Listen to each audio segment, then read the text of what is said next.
देश यानी सिर्फ सरकार नहीं होती है, देश यानी हर नागरिक जुड़ता है। क्या हम सोच नहीं सकते कि फॉर्च्यून 500 की चर्चा तो बहुत सुनते हैं, आने वाले एक दशक में इन फॉर्च्यून 500 में 50 कंपनियां भारत की क्यों न हो, ये लक्ष्य हमारा क्यों न होना चाहिए। आज बैंकिंग सेक्टर फल फूल रहा है। दुनिया की टॉप बैंक के अंदर भारत की बैंक का झंडा भी क्यों न फहरता हो। भारत की बैंक भी टॉप बैंक 5 बैंक में भारत की भी एक बैंक होनी चाहिए। भारत की फार्मा की दिशा में हमने बहुत काम किया है, लेकिन समय की मांग है कि दुनिया की 5 बड़ी फार्मा कंपनियों में भारत की भी 1-2 फार्मा कंपनियों का नाम गूंजना चाहिए। भारत उसमें अपना स्थान बनाना चाहिए। लॉ फर्म्स होते हैं, रेटिंग एजेंसी होती है। क्या समय की मांग नहीं है कि ग्लोबल लीडरशिप अब हमारे हाथ में होनी चाहिए?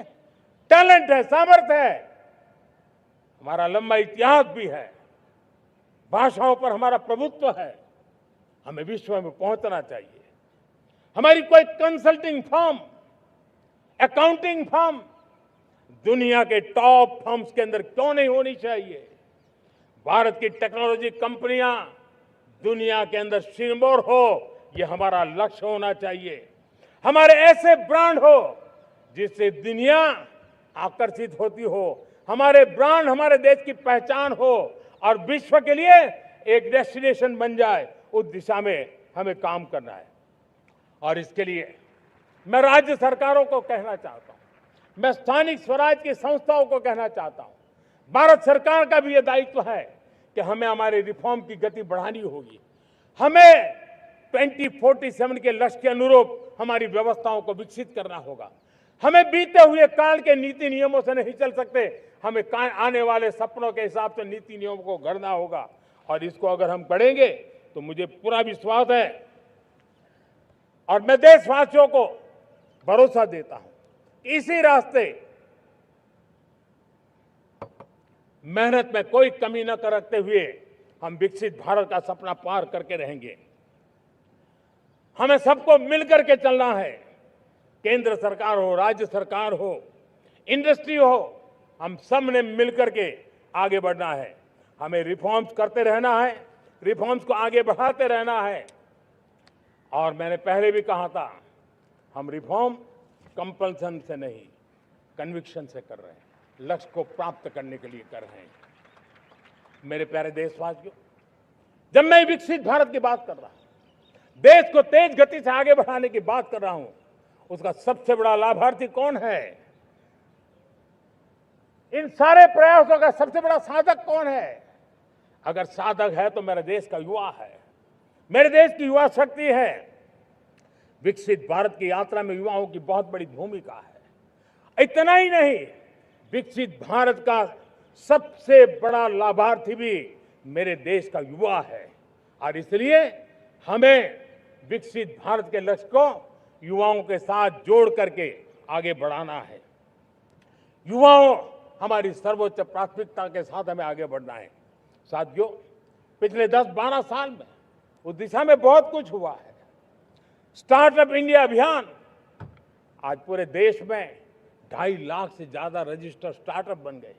देश के नौजवान खुद तो काम कर रहे हैं, अनेकों को रोजगार दे रहे हैं। 1 लाख करोड़ रुपया इनोवेशन फंड भारत सरकार ने घोषित किया है। मैं देश को, नौजवानों को कहना चाहता हूं, आप अपने सपनों को लेकर के आइए, संसाधनों की कमी नहीं रहने देंगे। 1 लाख करोड़ रुपया आपके दिल दिमाग को सामर्थ्य देने का एक व्यवस्था हमने कर दी है। रिसर्च के नए अवसर मिले, डिजिटल इंडिया के नए सस्ते डेटा, ये युवाओं को सशक्त किया। दुनिया में सस्ता डेटा कहीं है तो भारत की धरती पर है। और देश के नौजवानों को नई ताकत दी है। स्किल इंडिया हमने नेशनल प्रोग्राम बनाया है। स्पेस सेक्टर को हमने ओपन कर दिया। नेशनल ड्रोन पॉलिसी हमने बनाई है। खेलो इंडिया पॉलिसी बनाई है। 35 वर्षों तक एजुकेशन पॉलिसी नहीं थी, नई एजुकेशन पॉलिसी लेकर के आए हैं और इसका फायदा मिडिल क्लास के परिवारों को हुआ है। साथियों, 2004 से 14 आंकड़ा मुझे देना चाहिए आपको।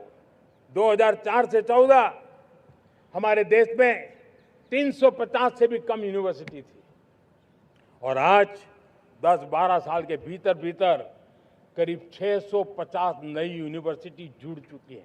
करीब 1000 का आंकड़ा हम पहुंच रहे हैं। 2014 के पहले मेडिकल की सिर्फ 400 सीटें हुआ करती थी, आज करीब 850 सीटें मेडिकल की हो रही है। इतना ही नहीं, अब विदेशी यूनिवर्सिटी भी भारत की धरती पर आ रही है। भारत के अंदर विदेशी यूनिवर्सिटी की डिग्री मेरे नौजवान को मिले, इसका प्रबंध भी हो चुका है।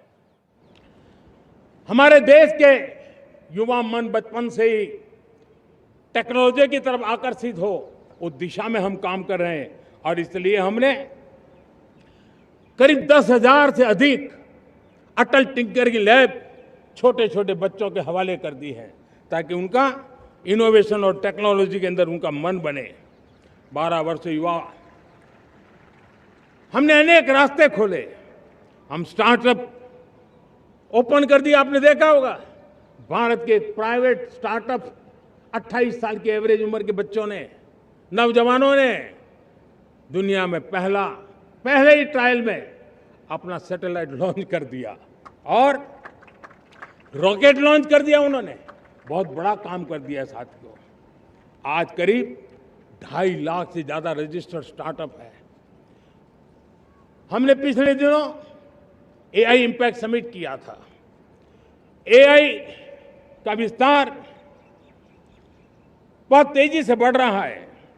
लाल किले से मैं देश के नौजवानों के लिए घोषणा करना चाहता हूं।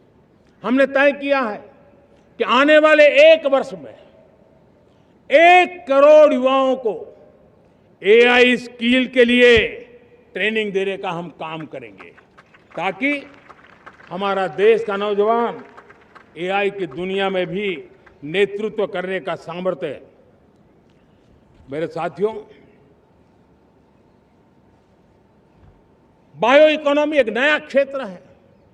एक समय था 2014 के पहले सिर्फ 60,000 करोड़ रुपए का बायो इकोनॉमी का काम होता था। मेरे देश के नौजवान, आपने क्या कमाल कर दिया है। देखिए, नीतियां जब सही होती है, लक्ष्य जब साफ होता है, तो मेरे देश के नौजवान कैसा करके बायो इकोनॉमी में देश की युवा शक्ति ने सामर्थ्य दिखाया। 2014 के पहले जो 60,000 करोड़ का कारोबार था, आज वो कारोबार बायो इकोनॉमी 20 लाख करोड़ पहुंच चुकी है।